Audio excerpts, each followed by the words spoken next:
નમસ્કાર દર્શક મિત્રો, આપ જોઈ રહ્યા છો સાંજ સમાચાર.live। હવે જોઈએ અગત્યના સમાચાર। વડોદરા શહેરમાં હાલ ગણેશ મંડળો દ્વારા ગણપતિની સ્થાપના કરવામાં આવી રહી છે, ત્યારે માંજલપુર ખાતે આવેલા ઈચ્છાપૂર્તિ ચેરિટેબલ ટ્રસ્ટ દ્વારા શ્રીજીનું ભવ્ય આગમન કરવામાં આવ્યું હતું। ઈચ્છાપૂર્તિ ચેરિટેબલ ટ્રસ્ટ દ્વારા મહાભારત ઉપર ગણેશજીની થીમ રાખવામાં આવી હતી। આગમન યાત્રામાં મોટી સંખ્યામાં ગણેશ ભક્તો જોડાયા હતા। રિપોર્ટર આશીષ ન્યાતી, સાંજ સમાચાર.live, વડોદરા।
જય ગણેશ।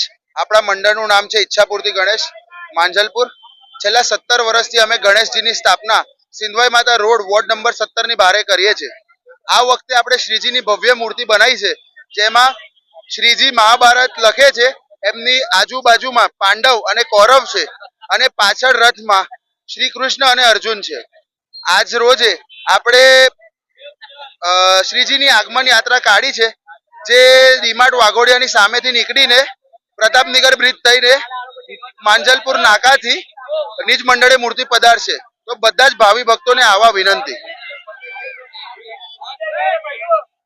શું? હા, આપણે તુલસીધામ પર આપણે ફટાકડાનું બહુ મોટું શો છે, અને ઇન્દ્ર કોમ્પ્લેક્સ અગાડી ગંગા આરતી છે, જે ચારો દિશાઓમાંથી ગણેશજીની આરતી થશે। મિનેશ તહેલિયાની।